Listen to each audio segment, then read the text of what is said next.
October 9ರಂದು ರಾಷ್ಟ್ರೀಯ ಪೋಷಣ್ ಮಾಸಾಚರಣೆ ಕಾರ್ಯಕ್ರಮ ಅನ್ವಾಲ್ ಗ್ರಾಮದ ಶ್ರದ್ಧಾನಂದ ಮಠದಲ್ಲಿ ಏರ್ಪಡಿಸಲಾಗಿತ್ತು.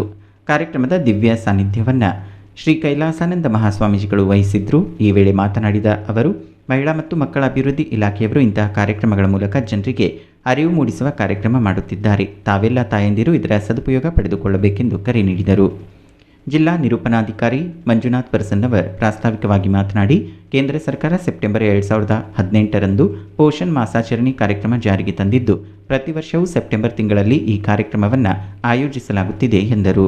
ಕೆರೂರು ಸಮುದಾಯ ಆರೋಗ್ಯ ಕೇಂದ್ರದ ಹಿರಿಯ ವೈದ್ಯಾಧಿಕಾರಿ ಡಾಕ್ಟರ್ ಪ್ರಶಾಂತ್ ಬಾಬು ಅವರು ಮಾತನಾಡಿ, ಗರ್ಭಿಣಿಯರು ಮತ್ತು ಬಾಣಂತಿಯರು ಸಮತೋಲನ ಆಹಾರ ಸೇವಿಸಬೇಕೆಂದು ಹೇಳಿದರು. ನಂತರ ಶಿಶು ಅಭಿವೃದ್ಧಿ ಯೋಜನಾಧಿಕಾರಿ ದಸ್ತಗೀರ್ ಸಾಬ್ ಮುಲ್ಲಾ ಅವರು ಕೇಂದ್ರ ಹಾಗೂ ರಾಜ್ಯ ಸರ್ಕಾರ ವಿವಿಧ ಯೋಜನೆಗಳನ್ನು ಜಾರಿಗೆ ತಂದಿದ್ದು, ಮಕ್ಕಳಿಗೆ ಹಾಗೂ ಗರ್ಭಿಣಿ ಬಾಣಂತಿಯರಿಗೆ ಪೌಷ್ಟಿಕತೆಯನ್ನು ಹೆಚ್ಚಿಸಲು ಆಹಾರವನ್ನು ಅಂಗನವಾಡಿ ಕೇಂದ್ರಗಳ ಮೂಲಕ ಹಂಚಿಕೆ ಮಾಡುತ್ತಿರುವುದು ಶ್ಲಾಘನೀಯ ಎಂದರು.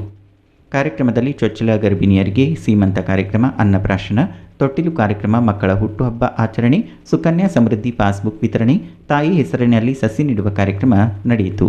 ಪೌಷ್ಟಿಕ ಆಹಾರ ಪ್ರದರ್ಶನ ಮತ್ತು ಮಕ್ಕಳ ವೇಷಭೂಷಣ ಕಾರ್ಯಕ್ರಮದ ಅಧ್ಯಕ್ಷತೆಯನ್ನು ಗ್ರಾಮ ಪಂಚಾಯತ್ ಅಧ್ಯಕ್ಷ ಹೊಳಬಸಪ್ಪ ಅಡಗಲ್ ವಹಿಸಿದ್ದರು. ಗ್ರಾಮ ಪಂಚಾಯತ್ ಸದಸ್ಯ ಮಂಜುನಾಥ್ ಎತ್ತಿನಮನಿ, ಮೇಲ್ವಿಚಾರಕಿ ರುಕ್ಮಿಣಿ ಬಡಿಗೇರ್, ನಿರೂಪಕಿ ದೀಪಾ ಕಮ್ತೆ, ಮೇಲ್ವಿಚಾರಕಿ ಸುಮಂಗಲಾ ಮಳಿಯನ್ನವರ್, ಪಿಡಿಒ ಶಿವಾನಂದ ಕಾರಿ, ಸಂಜಯ್ ಜಗ್ಗನವರ್, ಏಕನಾಥ್ ಇಳ್ಕಲ್, ಸುರೇಶ್ ಹುಲಿಮನಿ, ಫಾರೂಕ್ ಮುಲ್ಲಾ, ಶಾಂತಾ ಹೊಸಗೌಡರ್, ಹುಲ್ಗೇರಿ ವಲಯದ ಎಲ್ಲ ಅಂಗನವಾಡಿ ಕಾರ್ಯಕರ್ತೆಯರು ಮತ್ತು ಸಹಾಯಕಿಯರು, ಮುದ್ದು ಮಕ್ಕಳು, ತಾಯಂದಿರು ಭಾಗವಹಿಸಿದ್ದರು.